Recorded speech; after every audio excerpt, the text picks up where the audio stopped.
Vamos a leer, por favor, el libro de los Romanos, la carta a los Romanos capítulo 1, verso 17. Es un texto que hemos estudiado juntos en casi todos los estudios que hemos tenido con respecto a la fe, quizás porque es el texto fundamental que nos enseña con respecto a ello. Dice la Escritura: porque en el Evangelio la justicia de Dios se revela por fe y para fe, como está escrito: mas el justo por la fe vivirá. Hemos leído este texto muchas veces y lo hemos aplicado a la fe que se ocupa para vivir a diario, lo hemos aplicado a la fe necesaria para poder ser perdonados, lo hemos aplicado también a la fe necesaria para vivir una vida que agrade a Dios, para hacer lo que es recto delante de Dios. Hemos hecho muchas aplicaciones de este texto, de este verso, pero hoy quiero compartir con ustedes un estudio con respecto a, quizás no de dónde tomó su importancia este texto, sino podríamos llamar quién hizo famoso este texto en la historia. Este texto brilla mucho hoy, pero no fue así siempre. Hubo un tiempo en el cual todo era muy diferente. Era un libro que estaba limitado, estaba prohibido de hecho, y cuando alguna persona llegaba a tener alguna Biblia en su posesión, inmediatamente era juzgada como un hereje y muchas veces era muerta incluso por el delito único de poseer una Biblia. Estoy hablando de la época inmediata antes de que este texto brillara. Hablo más o menos en 1517 aproximadamente. Pero vamos a tomar que desde ahí hacia atrás, hasta el siglo IV, es decir, del año más o menos 300 hasta el 1500 de nuestra era, hubo una oscuridad total. Oscuridad me refiero en el sentido, quienes han estudiado la secundaria habrán escuchado acerca de la Edad Media o la época medieval, o también llamada el oscurantismo. Es una época que es llamada de esa manera por cómo se caracterizó ante el mundo. Fue una época en la cual la ciencia casi no avanzó, fue muy poco su avance.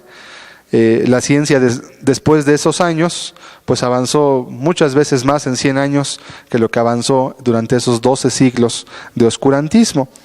Era una época cuando la gente no conocía a Dios, solamente se creía en Dios o se buscaba a Dios por causa de la religión que dominaba, la religión católico-romana. Esto es una cuestión histórica. Y cuando la gente pensaba en Dios, cuando la gente pensaba en buscar a ese Dios o acercarse a Él, usualmente los pensamientos eran de terror, de miedo o de confusión. Era una época también que fue oscura porque la gente no tenía libertad para poder pensar. Ellos tenían que pensar lo que les decían que debían de pensar. No podían opinar sino aquello que les decían que debían de opinar. Incluso los gobiernos como tales, estaban dominados también. La Iglesia Católica Romana dominaba no solamente la conciencia, también dominaba gran parte de los gobiernos, sobre todo en Europa, que era entonces la potencia, como hablando de una zona. Y en esa época y en este año es cuando precisamente surge este texto de boca de un hombre que hizo famoso pues lo que la Biblia defiende, y digo hizo famoso a como lo conocemos, porque la Biblia siempre ha estado desde aproximadamente el siglo I después de nuestra era, que fue cuando se escribió Apocalipsis, pero no estaba a la luz, no estaba al conocimiento público, sino hasta este tiempo. Y estoy hablando de un hombre llamado Martín Lutero. Quizás ustedes hayan oído hablar de él. Martín Lutero es más conocido como el hombre que comenzó el llamado movimiento de reforma, ¿sí? Pero este hombre, aunque esto lo vemos en la historia y es un hecho histórico que comienza la reforma, termina la época medieval, tiene un trasfondo mucho más importante de dónde comenzó ese movimiento, que no solamente sirvió para que la gente buscase a Dios, sino que también transformó todo el mundo. El mundo ya no fue igual. Una vez que Martín Lutero sacó a la luz este texto con todo lo que implicó, con todas las consecuencias que trajo el que se conociera y se entendiera este texto. Yo quiero compartir con ustedes precisamente la raíz, el origen, por así llamar, de la fama de este texto y también de lo que ocurrió a la humanidad por causa de que este texto lo entendió una persona que tenía un compromiso con Dios, muy importante, vamos a ver esto, y no con la religión, y que fue todo lo que trajo a raíz de ello. Vamos a pedirle a Dios su ayuda en esta mañana. Señor, tu palabra dice que el justo vive por su fe, y queremos entender y hoy comprender, Señor, de dónde ese texto ha tomado tanta fuerza hasta nuestros días, y cómo es que incluso, Señor, modificó nuestra historia cuando alguien lo creyó, lo vivió y lo predicó, Señor, con las palabras y con todas las consecuencias que conlleva el creer tu palabra y obedecerla sin mirar a quién le ofenda o a quién le agrade, Señor. Padre, ayúdanos, por favor. Permítenos hoy comprender esta grande verdad y entender la sencillez de la confianza que este hombre pudo entender para poder librarse de todas las cosas que en su tiempo habían, pero que también tú quieres que hoy muchos se libren a sí mismos del peso que les aqueja, Señor, de sus propios pecados, a fin de que puedan servirte para la eternidad. En el nombre de Jesús te lo suplico. Amén.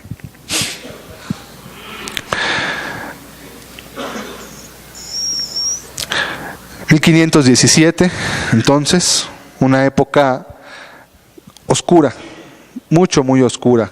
Hay oscuridad moral también, muy grande.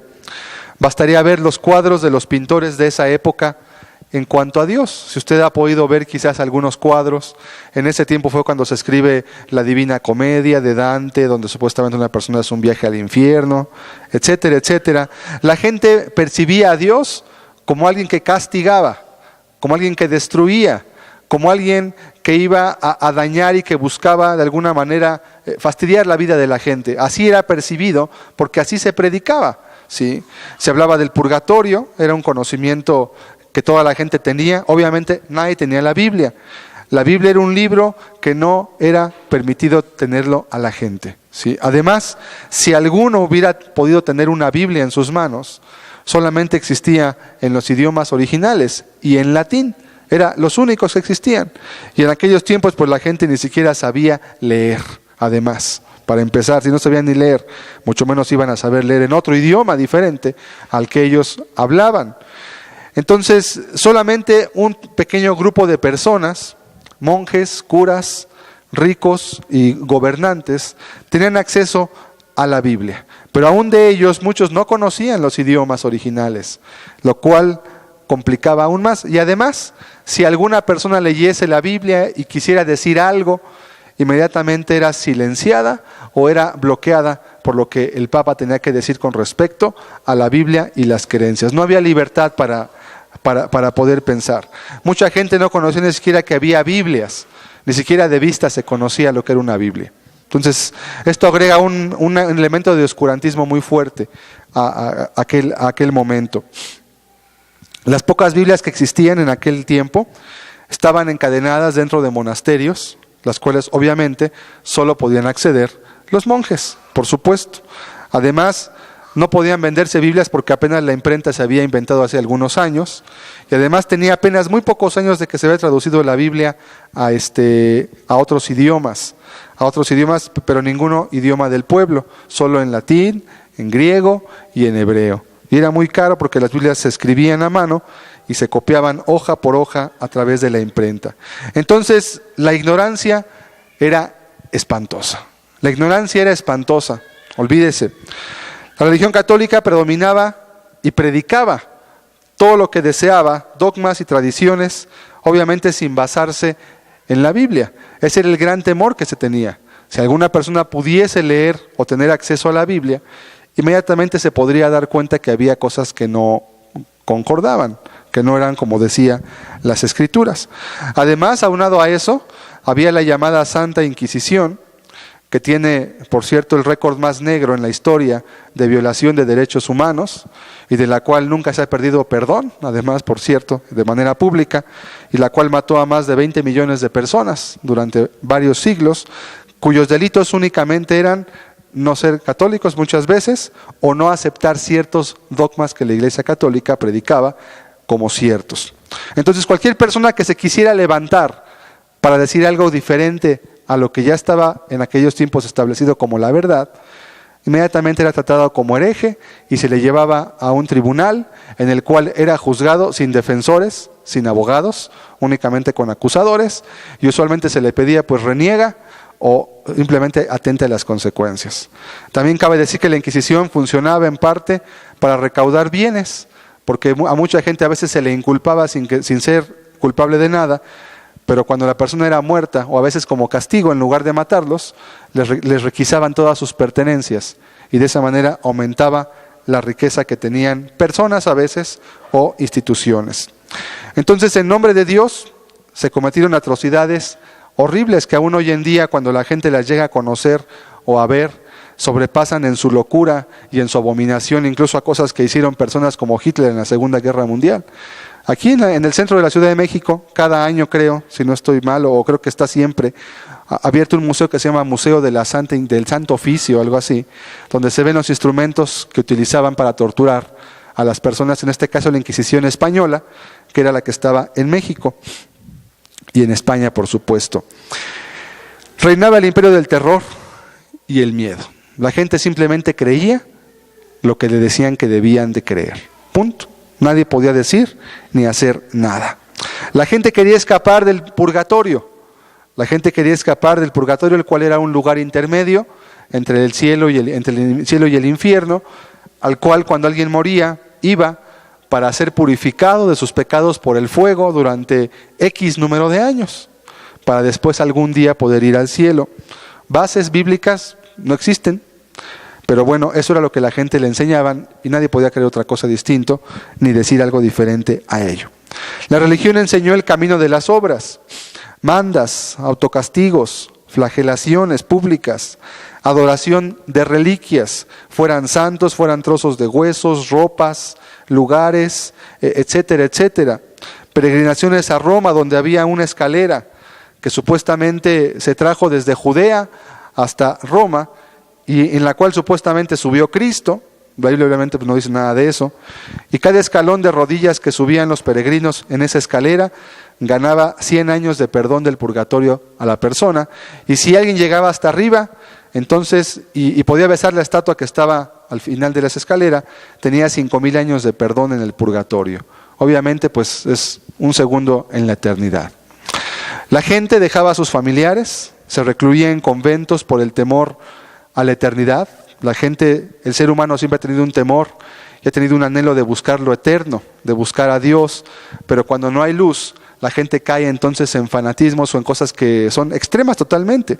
Mucha gente dejaba a sus familiares, se recluían en conventos o en monasterios para ser monjes o para ser monjas, hacían votos de pobreza, votos de castidad, que por supuesto nunca han servido, como hasta hoy tampoco han servido para nada, votos de servicio, votos de oración, de ayunos, de estudio, etcétera, etcétera, etcétera. La pregunta que todo el mundo hacía era, ¿qué tengo que hacer para alcanzar la vida eterna? Toda la gente preguntaba eso, unos en su corazón solamente, otros cuando iban a buscar a Dios se acercaban ante un ídolo, ante un muñeco o ante un hombre a confesarse, todos se preguntaban, ¿qué debo hacer para alcanzar la vida eterna? Era el gran cuestionamiento. Por ese tiempo, de los años que te hablo, 1500, el Papa León X se quedó sin fondos para terminar la Basílica de San Pedro, que estaba comenzando a construirse.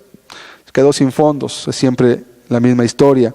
Y entonces pues tenían que buscar una forma de recaudar dinero para poder completar la construcción de esta basílica. La Basílica de San Pedro, que usted hasta hoy ve que está construida en Roma y que sale en las noticias, todo ello donde el Papa oficia, la misa todavía hasta el día de hoy. Esa basílica se construyó en los años de 1500, desde antes comenzó su construcción, tardó mucho tiempo y tenía un gran coste económico para construirse. Entonces se acabó el dinero, dijeron, no tenemos dinero, y entonces el Papa tuvo una idea genial. Dijo, ya sé, para poder construir la Basílica de San Pedro y además poder ayudar a la pobre gente que está yéndose al purgatorio y no puede sacar a sus almas de sus familiares de ahí, voy a hacer algo, tengo una idea. Voy a inventar algo que se llaman indulgencias. ¿Qué eran las indulgencias? Esencialmente era un trozo de papel en el cual estaba escrito algo que al final firmaba ya sea el Papa o alguien con autoridad que el Papa delegaba, ya sea con un anillo o con alguna firma autorizada. Y entonces la persona se le autorizaba a ser perdonada de ciertos pecados en vida para que cuando muriera no tuviera que entrar al purgatorio y de esa manera sufrir, sino que fuera al cielo. Entonces el Papa tuvo la genial idea de poder así recaudar dinero. Y dice, ¿qué mejor? Así ayudó a la gente y además también recaudó dinero para poder acabar de construir la basílica que estoy haciendo en estos momentos. Algunas tarifas, por ejemplo, que el mismo Papa distribuyó. Por impureza se pagaban 27 liras, esto es en la moneda que predominaba en Roma. Por adulterio, 87 liras. Por matar a un sacerdote, 27 liras. Pero si era con penitencia pública y si era con penitencia privada, costaba el doble, para que no te vieran. Por matar a un obispo, 131 liras. Si una mujer se provocaba el aborto, tenía que pagar un ducado y 6 carlines, o sea, una cantidad ínfima. Si se violaba un juramento civil, había que pagar 7 liras. Si había un matrimonio en primer grado de parentesco, o sea, si alguien se casaba con su hermana, tenía que pagar 1000 liras y quedaba absuelto del pecado ante la Iglesia Católica. Entonces se hicieron tarifas para todo. Se hizo un tarifario, ¿verdad? Y entonces la gente pues veía cuál era su pecado, veía cuánto tenía que pagar y pues simplemente pagaba la indulgencia. Y de esa manera entonces ellos quedaban perdonados en ese instante para poder pues volver a hacer más pecados, porque la gente pues obviamente no se iba a arrepentir, lo que querían era seguir pecando. Y nomás que había un problema, había gente que era pobre y pues no podía pagar mucho, no tenía mucho dinero. Pero además de poder pagar por pecados en vida, las mismas indulgencias se le ocurrió al Papa que se podían vender para sacar las almas de los muertos del purgatorio.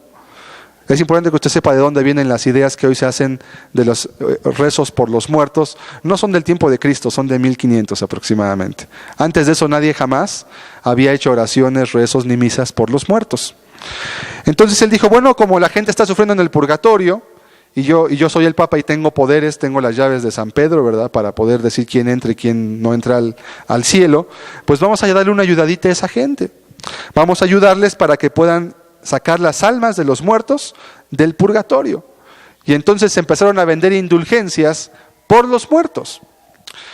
Y era de esa manera que entonces por ahí apareció un hombre, que también hoy es famoso, pero es famoso por su rapiña, llamado Juan Tetzel. Juan Tetzel era un hombre, era un fraile que tenía la encomienda del Papa y que además se hizo famoso porque era muy hábil para poder hacer que la gente comprara sus indulgencias, que eran un trozo de papel esencialmente. Y él decía, tan pronto la moneda en el fondo del cofre suena, el arma del purgatorio sale sin pena. Hacía una frasecita, tipo una canción, la cantaba, les explicaba a la gente que la gente sufría en el purgatorio, les decía que tenían que sacarlos, que no fueran impíos, que no dejaran a sus familiares en el purgatorio, etcétera, etcétera, etcétera.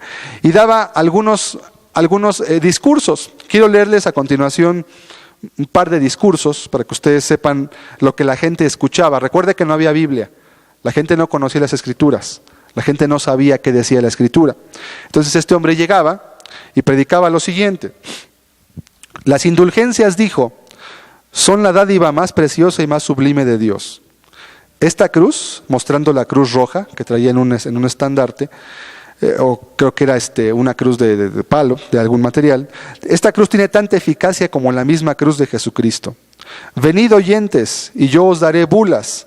Bulas era el papel donde se daba la autorización, por las cuales se os perdonarán hasta los mismos pecados que tuvieseis intención de cometer en lo futuro. Yo no cambiaría, por cierto, mis privilegios por los que tiene San Pedro en el cielo, porque yo he salvado más almas con mis indulgencias que el apóstol con sus discursos.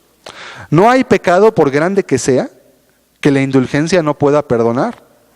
Y aun si alguno, lo que es imposible sin duda, hubiese violado a la Santísima Virgen María, Madre de Dios, que pague bien nada más, y se le perdonará la violación.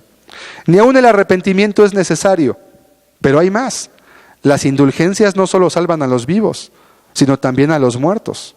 Sacerdote, noble, mercader, mujer, muchacho, mozo, escuchad a vuestros parientes y amigos difuntos que os gritan del fondo del abismo. Estamos sufriendo un horrible martirio. Una limosnita nos libraría de él. Vosotros podéis y no queréis darla. Imagínense la impresión de las palabras que hacía esto en la mente de las personas que escuchaban todo esto. No conocían nada de Biblia. Y llegaba un fraile con la autorización del Papa para hablar estas palabras y para vender esas indulgencias además. En el mismo instante, continuaba Tetzel, en que la pieza de moneda resuena en el fondo de la caja, el alma sale del purgatorio. Oh, gentes torpes y parecidas casi a las bestias, que no comprendéis la gracia que se os concede tan abundantemente. Ahora que el cielo está abierto de par en par, ¿no queréis entrar en él? Pues ¿cuándo entraréis? Ahora podéis rescatar tantas almas. Hombre duro e indiferente, con un real puedes sacar a tu padre del purgatorio y eres tan ingrato que no quieres salvarlo. Yo seré justificado en el día del juicio, pero vosotros seréis castigados con tanta más severidad cuanto que habéis descuidado tan importante salvación. Yo os digo que aun cuando no tengáis más que un solo vestido, estáis obligados a venderlo, a fin de obtener esta gracia. Dios nuestro Señor no es ya Dios, pues ha abdicado su poder en el Papa. Enseguida, dirigiéndose a las almas dóciles y haciendo un uso impío de las Escrituras, decía: bienaventurados los ojos que ven lo que vosotros veis, porque os aseguro que muchos profetas y reyes han deseado ver las cosas que veis y no las han visto, y también oír las cosas que vosotros oís y no las han oído.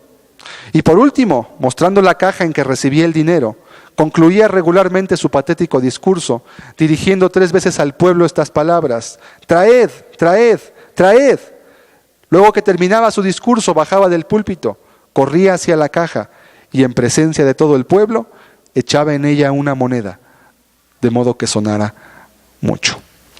Obviamente, ante este discurso, estas palabras, mucha gente depositaba el dinero. Había gente que incluso vendía posesiones, tierras, casas. Se vendían a veces como esclavos, algunos de ellos, para poder sacar las almas de sus familiares del purgatorio y poder comprar de esa manera una bula que les garantizaba que sus familiares pudieran estar fuera de ese lugar. La instrucción arzobispal con respecto a las bulas prohibía aún el hablar de conversión o contrición. Solamente decían los comisarios: os anunciamos el completo perdón de todos los pecados, y no se puede concebir nada más grande que una gracia tal, puesto que el hombre que vive en el pecado está privado del favor divino, y este perdón es total, por el cual obtiene de nuevo la gracia de Dios. Por tanto, os declaramos que para conseguir estas gracias excelentes, no es menester más que comprar una indulgencia. Y en cuanto a los que desean librar las almas del purgatorio y lograr para ellas el perdón de todas sus ofensas, que echen dinero en la caja. Y no es necesario que tengan contrición de corazón ni hagan confesión de boca. Procuren solamente traer pronto su dinero, porque así harán una obra muy útil a las almas de los difuntos y a la construcción de la iglesia de San Pedro. Un mercadólogo diría hoy: ¿cómo ofrecer tanto por tan poco? Sí. Realmente esto hizo que se juntara una gran cantidad de dinero y pronto la Basílica de San Pedro fue terminada en pocos años. La gente vendía todo, la gente decía y anhelaba de alguna manera también poder pagar por sus pecados, aunque también había algunos riesgos que podían usarse por algunos que fueran más avesados o fueran de alguna manera más astutos en cómo aprovechar una indulgencia. Por ejemplo, le leo lo siguiente: un gentilhombre sajón que había oído predicar a Tetzel en Leipzig, esto es en Alemania, quedó indignado de sus mentiras. Acercóse al fraile y le preguntó si tenía facultad de perdonar los pecados que se pensaban cometer en el futuro. Seguramente, respondió Tetzel, he recibido para ello pleno poder del Papa. Pues bien, replicó el caballero, yo quisiera vengarme de uno de mis enemigos, pero sin atentar a su vida. Y quiero ofrecerle 10 escudos si me entrega una bula de indulgencia que me justifique plenamente de mis actos. Tetzel puso algunas dificultades, sin embargo quedaron conformes en 30 escudos. Poco después salió el fraile de Leipzig. El gentilhombre, acompañado de sus criados, le esperó en un bosque entre Lutherbock y Treblin y cayó sobre él. Le dio algunos palos y le arrancó la rica caja de las indulgencias que el estafador profesional llevaba consigo. Este se quejó ante los tribunales, pero el gentil hombre presentó la bula firmada y dijo, bueno, pues este señor me vendió una bula donde dice que yo puedo ser perdonado de los pecados que vaya a cometer. Y pues sí, pues le robé, le quité el dinero, pero aquí está lo que me garantiza el perdón. El duque Jorge, a quien esta acción irritó mucho al principio, mandó a la vista de la bula que fuese absuelto el acusado. Bueno, a veces en el pecado van las penitencias, ¿no? Dirían algunos. Entonces, ante esta imagen totalmente distorsionada de lo que la Biblia es, ellos se sentían impotentes para poder hacer algo por sus familiares si no tenían dinero. No podían sacar a la gente del purgatorio. Y aquí entonces es cuando Martín Lutero entra y realmente sale, digamos, al escenario, por llamarle así. Él era un hombre que se hizo monje, era un fraile agustino, y él se hizo monje porque en una ocasión él iba a morir, pensaba que iba a morir en una tormenta eléctrica, y él le juró por un santo, una mujer, no me acuerdo quién era, una Santa Catalina o algo así, y juró que se iba a ser monje si él no moría en la tormenta eléctrica. Un rayo cayó muy cerca de él, por poco lo mata, y él juró. Total, era un hombre brillante, era un hombre que tenía una gran capacidad intelectual, y él se hizo monje, pero con la finalidad de servir a Dios. Él quería conocer a Dios, quería pues saber más de él. Y cuando él vio todo lo que pasaba con las indulgencias, cómo se sacaba a la gente el dinero, obviamente porque él conocía la Biblia, y él desde ese tiempo traía el texto que leímos al principio, el justo por la fe vivirá, nada más que no entendía a qué se refería.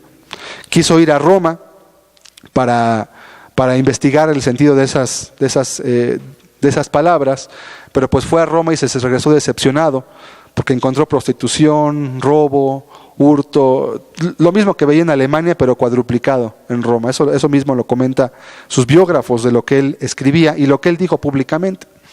No entendió nada, pero cuando él vio esto, él se indignó mucho.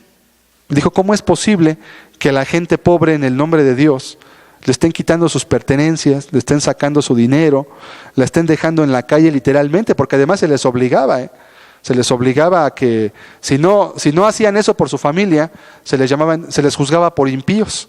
Si, a ver, tú eres un impío porque no quieres sacar a tu familiar del purgatorio, o tú eres un impío porque no hiciste misas por tu padre cuando murió, entonces te vamos a juzgar. Entonces era una rapiña increíble, sí. Por todos lados había que sacar dinero, por todos lados había que obtener algo más. Entonces ahí fue cuando este hombre se indigna, y entonces él publica unas tesis que decían cosas muy sencillas, pero que en aquel tiempo eran revolucionarias, que la gente empezó a leer, que la gente empezó a distribuir. Este hombre, Martín Lutero, era una persona que se esforzaba realmente por querer buscar su salvación. Él sentía en su conciencia un peso, él sabía que él no tenía paz con Dios, era el que más oraba en su monasterio, el que más ayunaba, era el que más servía, el que más buenas obras hacía, era el que más austeramente vivía, era el que más se flagelaba, era el mejor en todo. Y además era una persona que tenía dotes intelectuales muy brillantes. Llegó a ser doctor en teología a la edad escasa de 22 años. Era una persona muy capaz. Su vida, según la religión en la cual él servía a Dios supuestamente, era santa. Sin embargo, él se sentía una persona miserable. Él mismo lo comenta.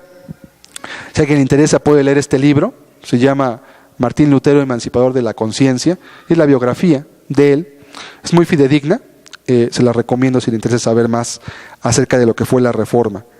Entonces, este hombre que buscaba la salvación estaba en un estado desesperanzador.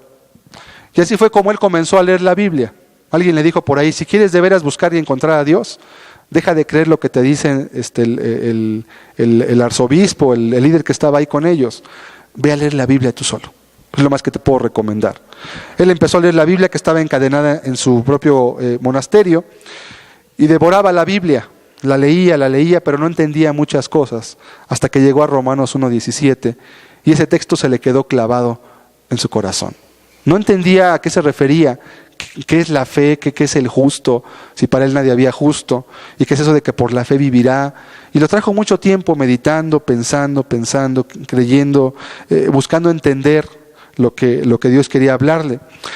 Hasta que un día, total, cuando él vio todo esto y se daba cuenta que la gente permanecía en su mismo estado de vida, él llegó a entender de alguna forma que realmente la salvación se obtenía por fe y no por indulgencias, no por buenas obras, no por ayunos, etcétera, etcétera, etcétera. Entendió que su vida santa realmente no era tan santa a la luz de ello, y entendió que no podía ganar nada ante Dios, sino solamente por la fe.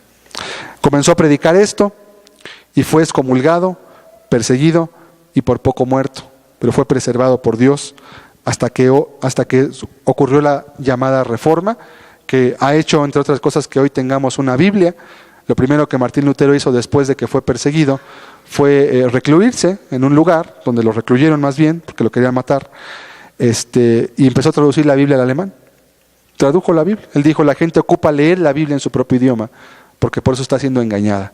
Le dicen lo que sea y se creen todo, porque no conocen la Biblia. Entonces él se puso a traducir, y en pocos años, no recuerdo el número exacto, en pocos años Lutero consiguió traducir la Biblia entera al alemán, la cual se producía. Algunas personas que tenían dinero, acaudaladas, apoyaron la obra, empezaron a reproducir masivamente la Biblia, empezó a llegar al pueblo la Biblia, y empezó a haber una revolución cultural y religiosa en toda Europa, porque luego llegó a Holanda, luego llegó a Bélgica, luego llegó a Francia, luego llegó a todos los países de alrededor, y la gente empezaba a rebelarse en contra de lo que el Papa decía en sus dogmas y tradiciones. Y así fue como comenzó la Reforma, que hasta hoy pues nos ha impactado de alguna otra manera, porque la Biblia después también se tradujo al español. Llegó la Biblia en alemán a España, y había también monjes ahí que eran gente que era piadosa, en el sentido de que buscaban a Dios de corazón sincero, y también tradujeron esta Biblia. Casiodoro de Reina y Cipriano de Valera eran dos monjes, que por cierto fueron muy perseguidos. No cree usted que los tradujeron con el subsidio de los reyes de España, que eran católicos, no. Ellos estaban en contra de la Biblia. Ellos lo tradujeron bajo una feroz persecución, y así es que nos ha llegado esta Biblia hasta el día de hoy. Entonces este hombre encontró que el justo vivía por la fe. Entendió, comprendió que no podía obtener la salvación por pertenecer a una iglesia, que el hacerse monje tampoco le hacía acreedor a la salvación. Entendió que no podía por ningún medio poder allegarse ningún beneficio, porque el justo vivía por la fe. ¿Qué provocó eso? Lo excomulgaron, pero él también dijo, pues yo también excomulgo al Papa. Él no tiene autoridad porque no está operando bajo la Biblia. Yo tengo autoridad porque estoy obrando en base a lo que Cristo dice en su palabra. Lo llamaron a comparecencias, a que se retractara, de lo cual él nunca se retractó. Y él dijo, pues si voy a morir, pues que muera, pero no puedo retractarme de la verdad ante la cual estoy siendo testigo, que está por encima de todo. Y así fue como este hombre entonces obtuvo la paz para su alma en Cristo, leyendo la Biblia y creyendo, y sobre todo actuando, porque él tuvo que actuar. Aquí vemos también que la fe sin obras es muerta. Él tenía fe en Dios, pero no dijo, pues tengo fe yo solito y me lo guardo. No dijo, si tengo fe realmente y amo a mi prójimo, como hemos leído que el mandamiento de creer este es su mandamiento, lo leímos alguna vez en un estudio, que creáis en el nombre de su Hijo Jesucristo y os améis unos a otros.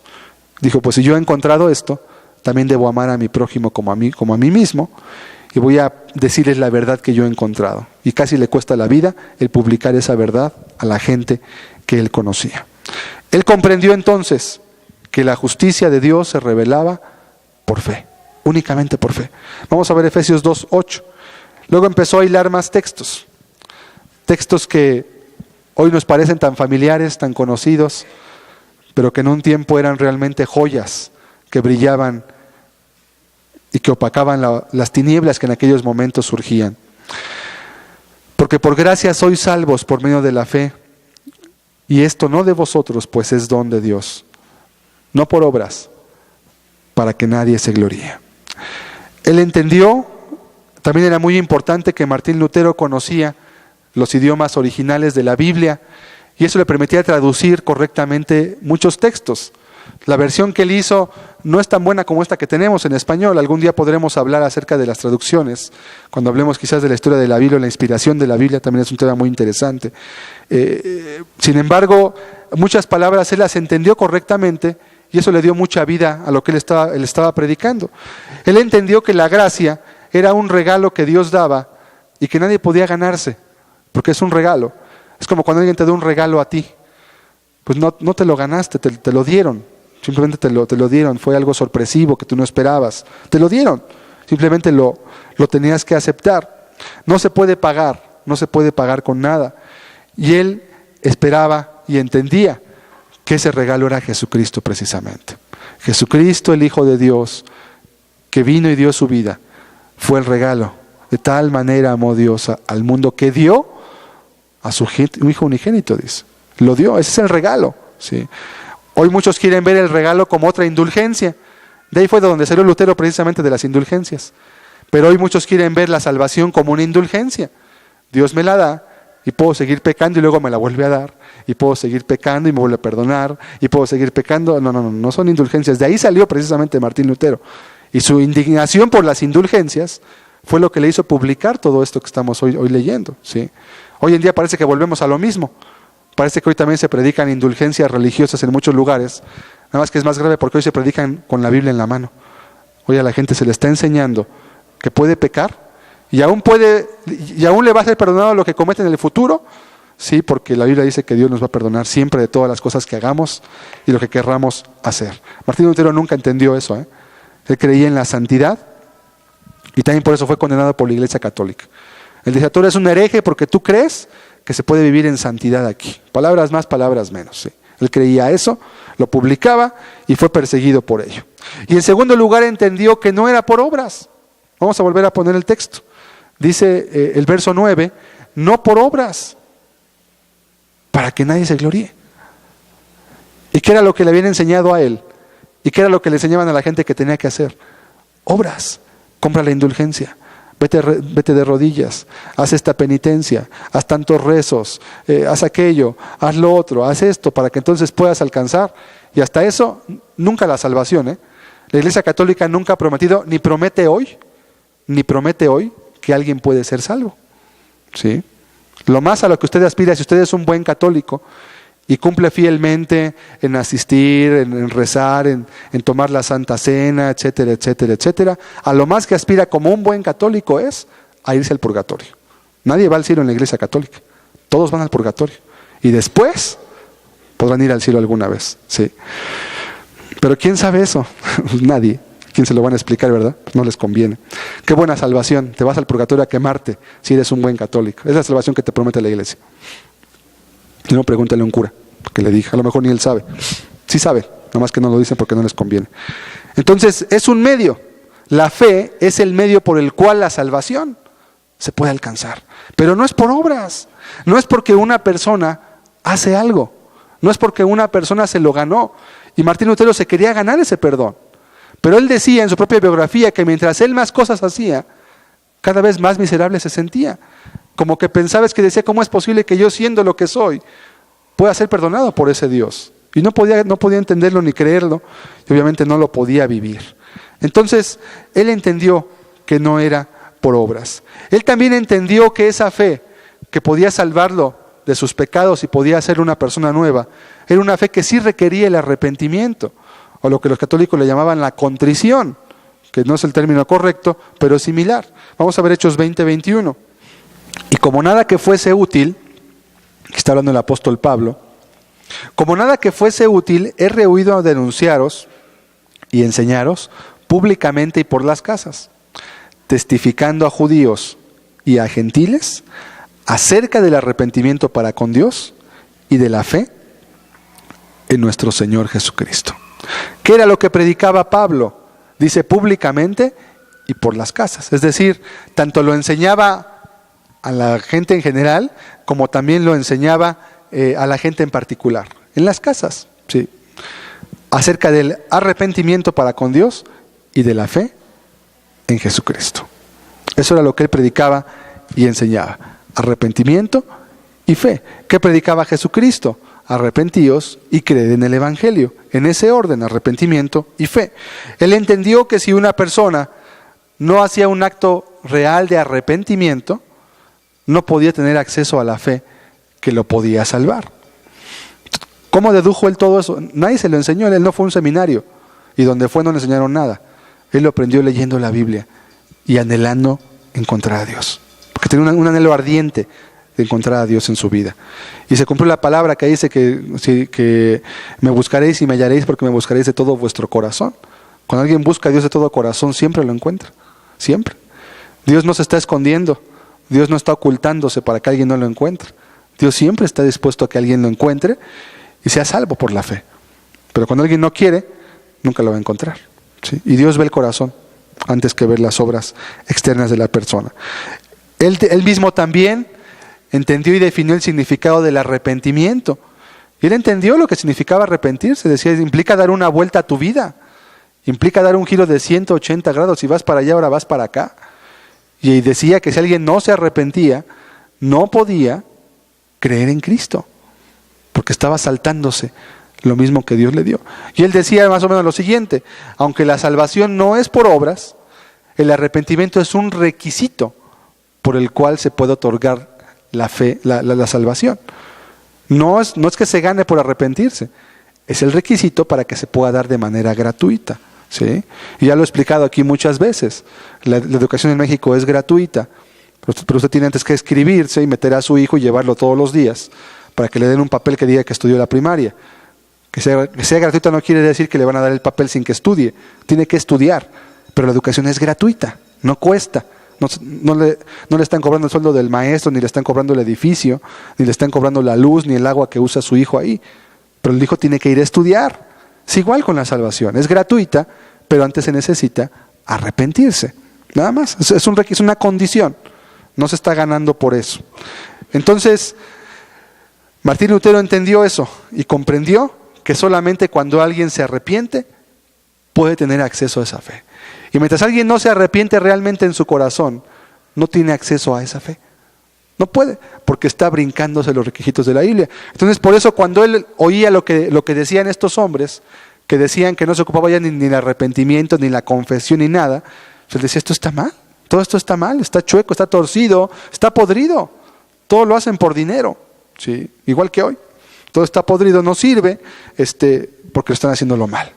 La Biblia están simplemente haciéndola a un lado y están poniendo por delante de la Biblia y de la palabra de Dios lo que ellos creen que es lo mejor, sin ningún sustento de ningún tipo, en ninguna manera. Además también él entendió que la fe que salva a una persona debe ser de todo corazón. ¿Qué significa eso? Que la persona debe estar dispuesta a confiar en Cristo de una manera completa y total. Vamos a leer Hechos 8:36. Es un texto que nos ayuda a entender el que la fe es de todo corazón en Cristo. Y yendo por el camino, llegaron a cierta agua y dijo el eunuco, aquí hay agua, ¿qué impide que yo sea bautizado? Bueno, antes de ver por qué decía qué impide que yo sea bautizado, quiero explicar el contexto. Porque hoy en día la gente cuando va a una iglesia, luego la quieren bautizar, ¿verdad? Como si fueran a repartir dulces a la gente, cuando la gente ni entiende lo que ha hecho, ni se ha arrepentido, ni es salva, ni es cristiana, ni siquiera tiene frutos de arrepentimiento ni de salvación en su vida. Este hombre, este eunuco del cual habla la Biblia, era un hombre que era un funcionario del reino de Etiopía. Y este hombre era un converso judío. Es decir, era un hombre que había adoptado la religión del judaísmo. Y venía desde Etiopía hasta Israel, lo cual implicaba un viaje de varios días o semanas quizás, para venir a adorar a Jehová en el templo de Herodes, el templo que era el templo que estaba hecho para ofrecer sacrificios. Entonces este hombre era un hombre que era una persona que era conversa al judaísmo. Una persona conversa al judaísmo tenía que vivir un arrepentimiento en su vida para poder ser conversa. Es decir, no podía pertenecer a la religión judía si mantenía pecados externos en su vida. No podía, ¿sí? No podía ser porque era un contrasentido. Entonces este hombre, cuando iba regresando de Jerusalén después de adorar, iba leyendo el profeta Isaías. Usted puede leerlo ahí en su casa. Iba leyendo el capítulo 53, donde habla acerca de la muerte de Cristo. Y entonces este hombre Felipe se acerca, le comparte la palabra, le empieza a explicar el sentido de las palabras.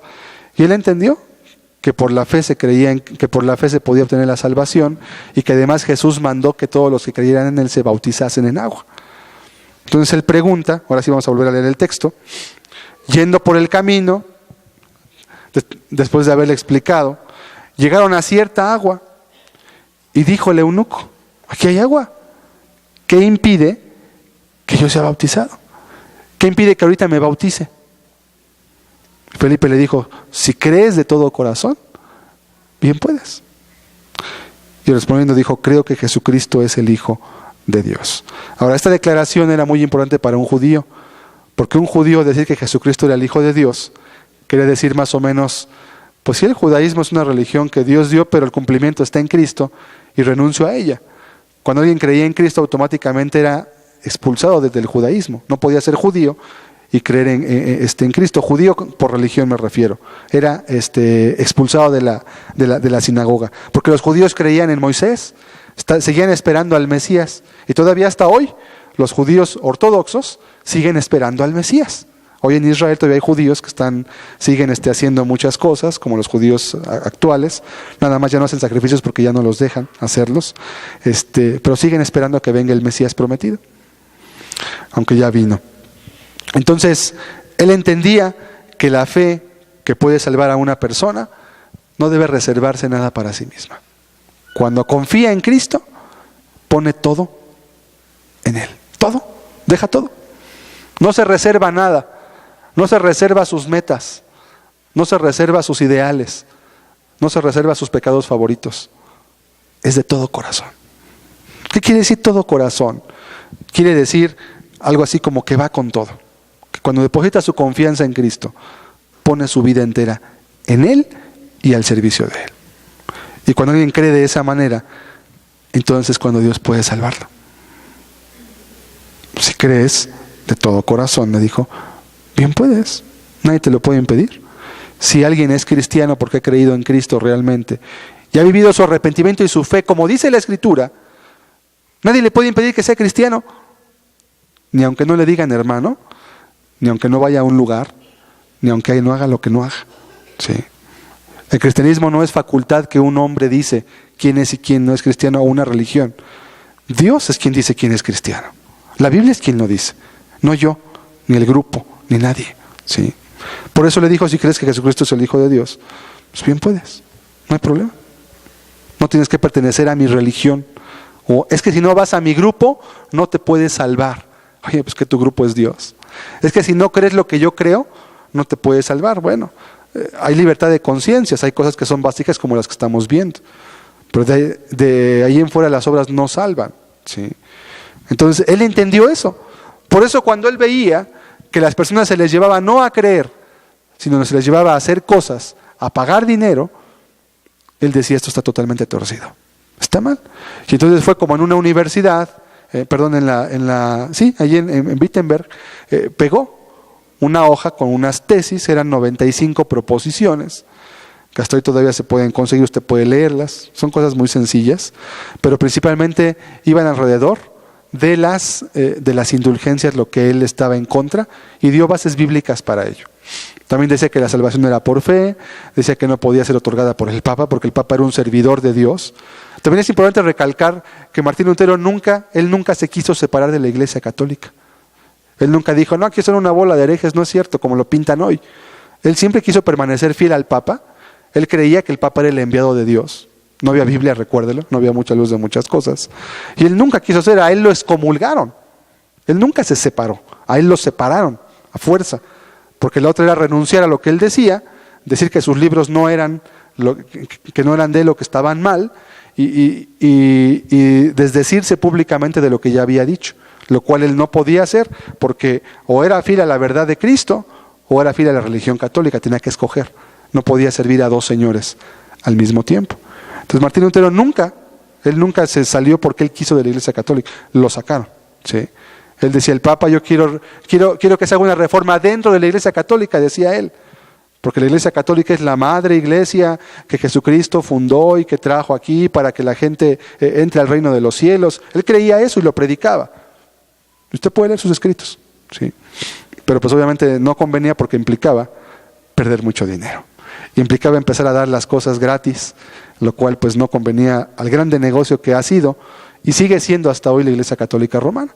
Un lugar donde se negocia y se lucra con el dolor, con las almas y con el desconocimiento de la Biblia que mucha gente hasta hoy todavía tiene por voluntad propia.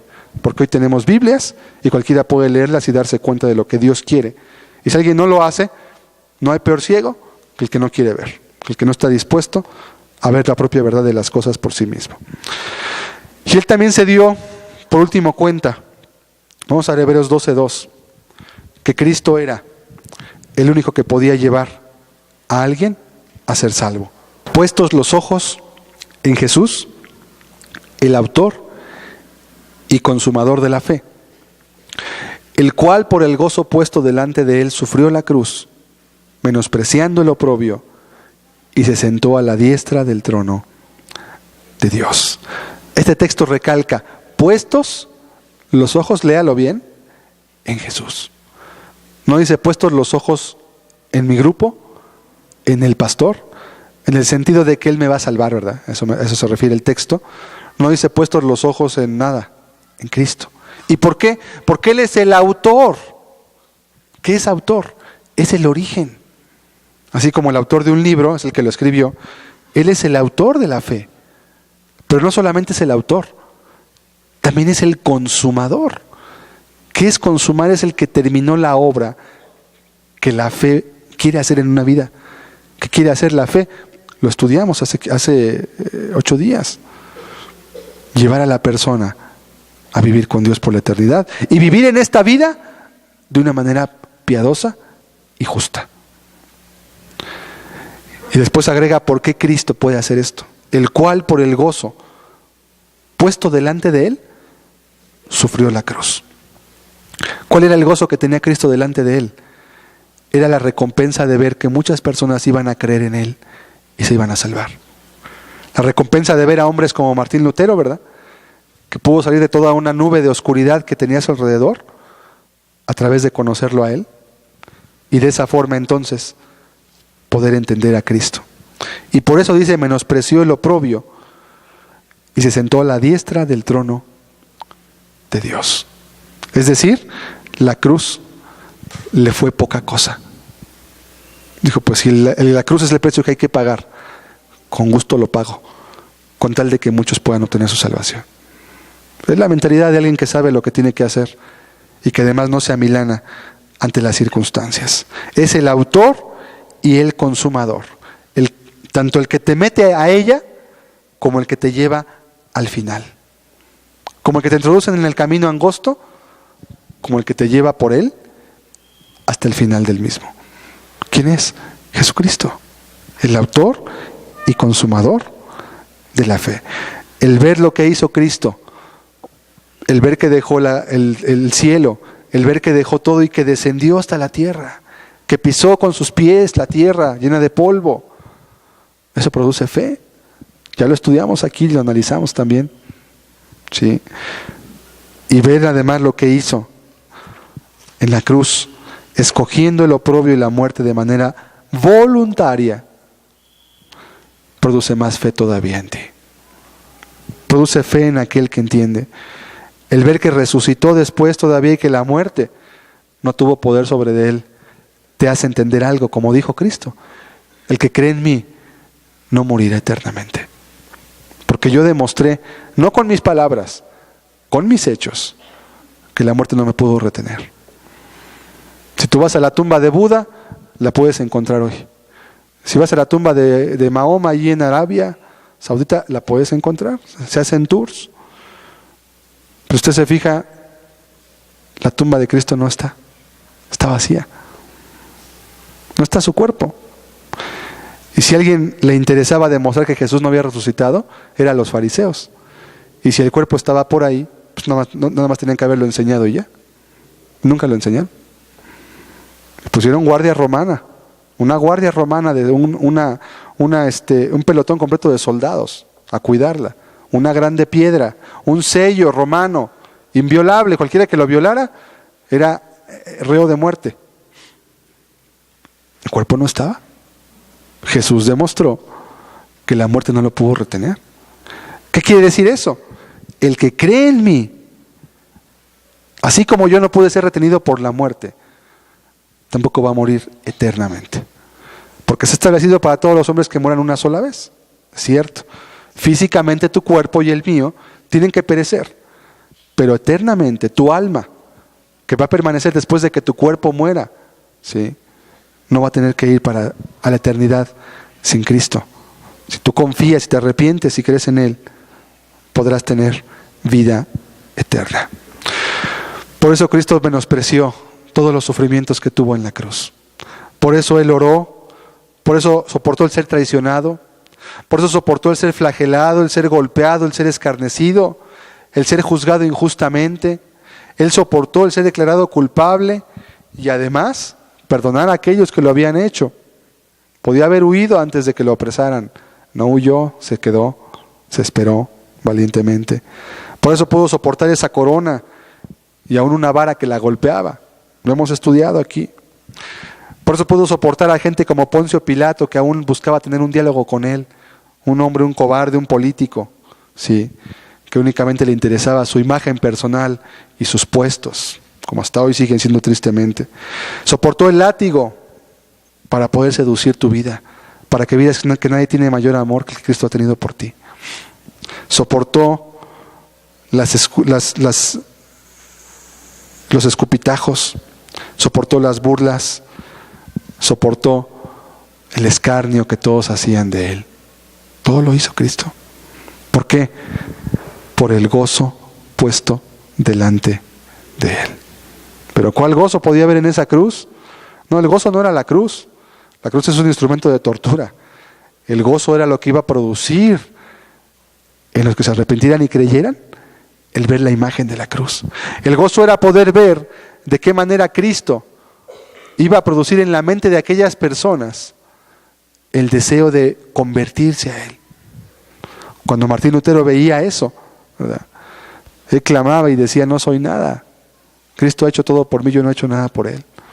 Si mi vida doy, no importa. Decía, y si tuviera 1000 cabezas, decía Martín Lutero, preferiría antes que me las cortaran todas una por una, antes que renegar de lo que he encontrado en su palabra. ¿Sí? Esa es la fe real, la fe que va sustentada por las Escrituras, la fe que va sustentada por las palabras de Dios y no solamente por lo que oíste de otros. Es muy importante lo que este hombre hizo. Por eso pudo soportar el ser atravesado y crucificado, atravesado en manos, en pies, las burlas, los escarnios, y soportando hasta el final la muerte y entregando su vida de manera voluntaria, de una manera ominiosa, de una manera totalmente vergonzosa, insultante para un hombre como era Cristo, un hombre justo, un hombre que vivió una vida recta, un hombre que dio ejemplo aún de lo que era la moralidad, de lo que era la sabiduría, de lo que era la justicia. Él soportó todo eso. Consumado es, dijo al final, todo pagó únicamente por amor a ti. Todo lo hizo Cristo. No se esperó a nada. No sabes si tú vas a creer o no en Él. Sin embargo, Él de todos modos ya lo hizo. Murió, dio su vida. Por eso dice: puestos los ojos, tus ojos en Jesús. Puestos tus ojos en Él. Porque ahí está la fuente de la fe. Lo que hizo Cristo te dice: Dios sí te ama. Dicen: ay, pero es que ¿cómo es que Dios me ama si me falta dinero, si estoy enfermo? Es que Dios no cumple caprichos de la gente. Eso no te hace falta, además. ¿Sí? El dolor no es una tragedia, a veces el dolor ayuda mucho. El dolor tiene un sentido en la vida de los seres humanos. Y sin dolor a veces no se consiguen muchas cosas en la vida.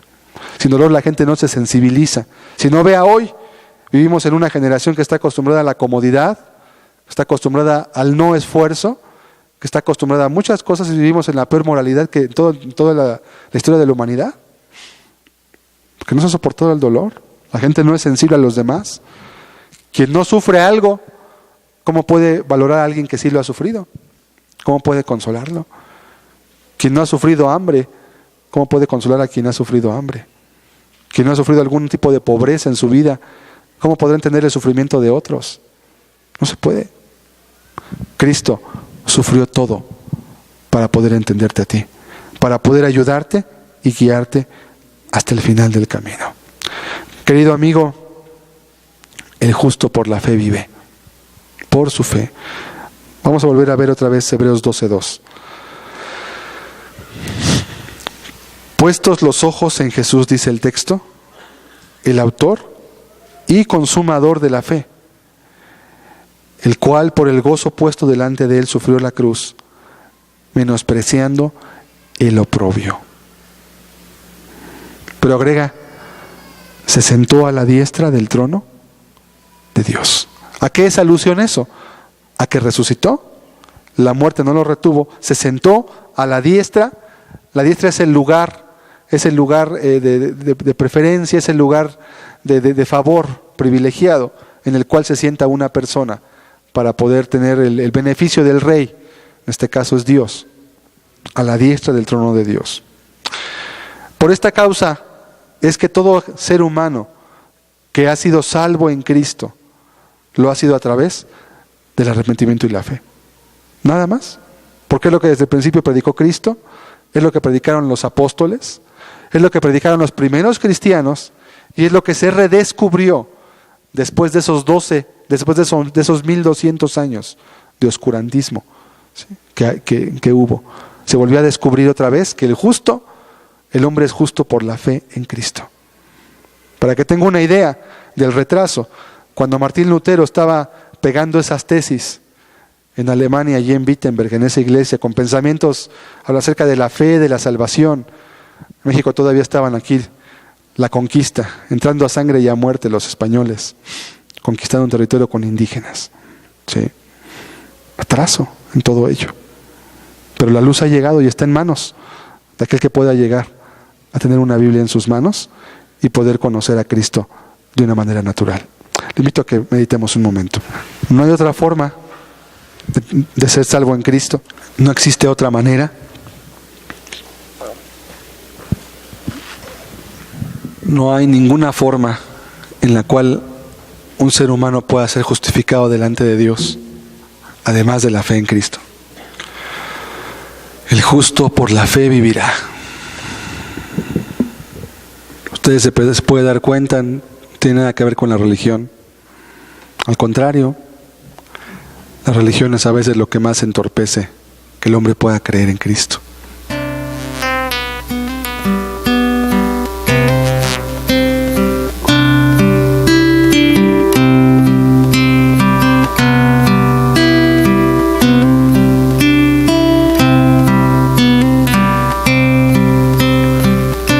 Este hombre encontró a Dios en medio de la oscuridad. Porque la luz en la oscuridad, la luz en la oscuridad brilla. Tú no puedes decir que no encuentras a Dios porque esté difícil o complicado. Lo único que te impide encontrar a Dios es que tú no quieras. Él tuvo que afrontar consecuencias.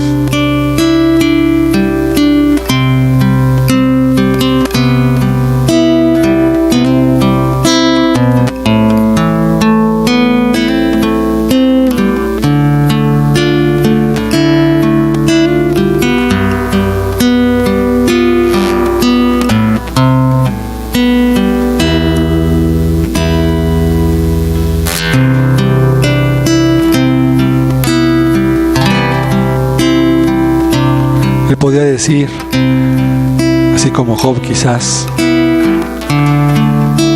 de oídas te había oído, Señor, había oído mucho, pero para nada era lo que decía.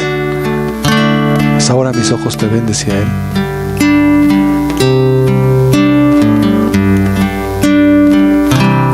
Si Dios ha hecho todo eso por ti, ¿cuánto más no hará si tú anhelas encontrarlo y acercarte a Él? Si ya ha hecho esto sin que tú te acerques, quizás siendo su enemigo, quizás estás rompiendo y viviendo rompiendo sus leyes, y Él aún así ha hecho todo esto ya por ti. ¿Qué no será si te acercas a Él y entregas tu vida?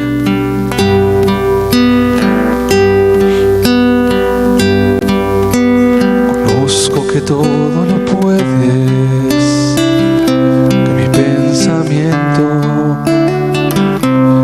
puedo esconder. Hablaba lo que no entendía y de oídas te había oído. Reconozco que todo lo puedes, que mi pensamiento no lo puedo esconder. Hablaba lo que no entendía y de oídas te había oído, mas ahora mis ojos te ven. Yo te preguntaré y tú me enseñarás, mas ahora mis ojos te ven. Me rindo a tus pies y me arrepiento, Señor.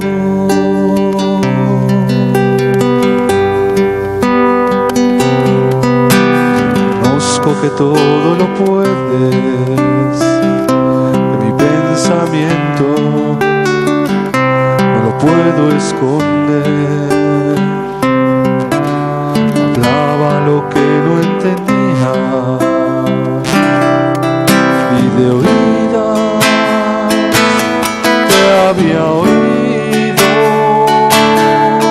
mas ahora mis ojos te ven. Yo te preguntaré, tú me enseñarás, mas ahora mis ojos te ven. Me rindo a tus pies y me arrepiento, Señor.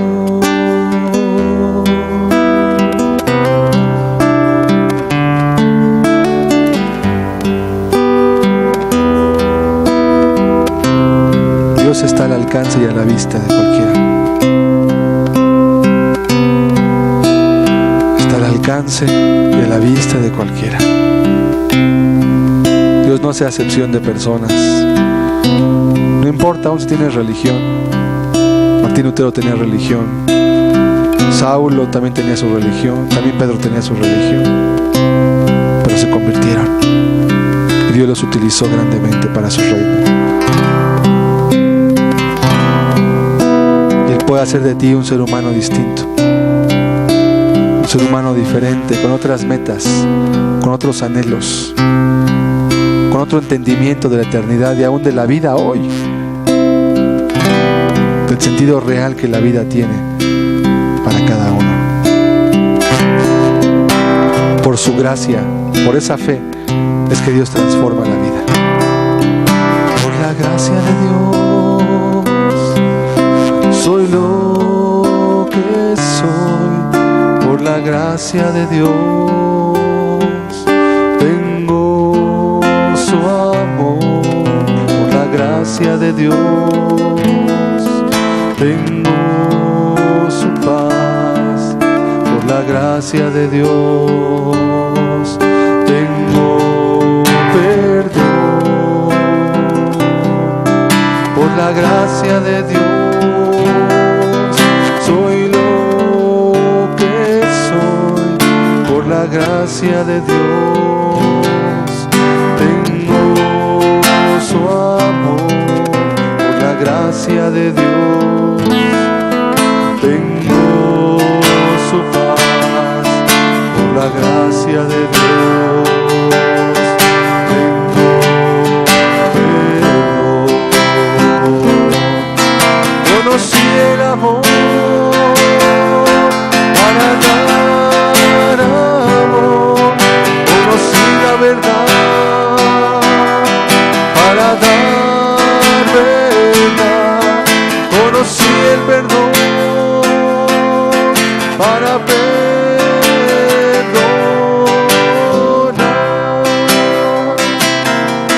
conocí el amor para dar amor, conocí la verdad para dar verdad, conocí el perdón para perdonar.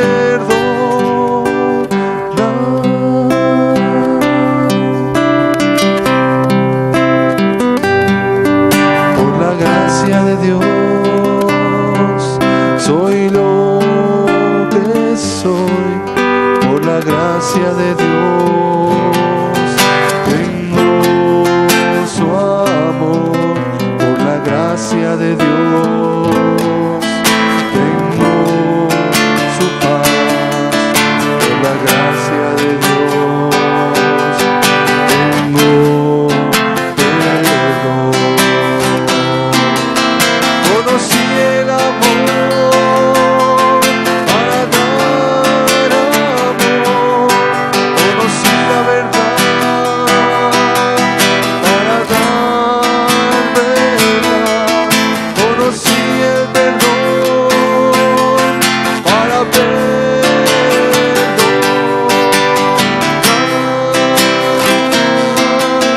conocí a Jesús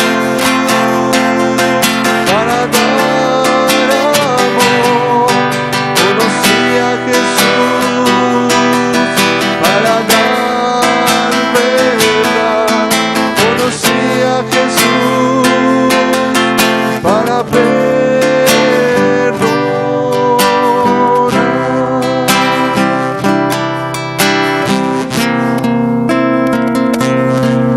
Conocí a Jesús para dar amor, conocí a Jesús para dar verdad, conocí a Jesús para perdonar.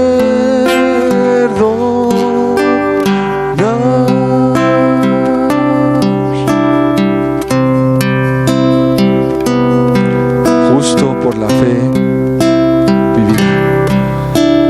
Y Cristo es el autor y consumador de la fe. Es el que ha hecho posible que a lo largo de toda la historia hombres y mujeres puedan ser transformados en sus vidas,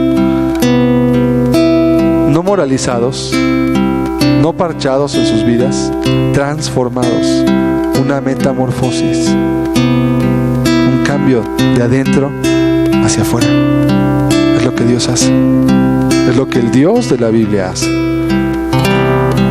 y tú estás llamado también a eso, a que tu vida sea transformada por el poder de ese Dios. Te damos gracias, Señor Jesucristo, porque tu palabra siempre ha brillado a través de la oscuridad y la ha penetrado, Señor, y ha traspasado sobre ella, y siempre que ha encontrado corazones dispuestos, y siempre que ha encontrado vidas, Señor, que están dispuestas a pagar las consecuencias, el costo de ser tu discípulo, tú te has glorificado, Señor, como pasó en la vida de este hombre. Te damos gracias porque también hoy tú sigues bendiciendo y llenando los corazones de paz, de gozo, Señor, pero también de valor para andar por tus sendas derechas.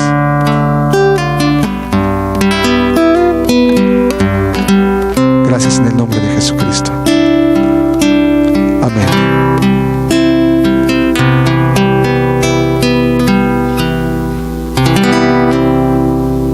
Amén. Dios los bendiga a todos. Hasta terminada la reunión. Buenas tardes.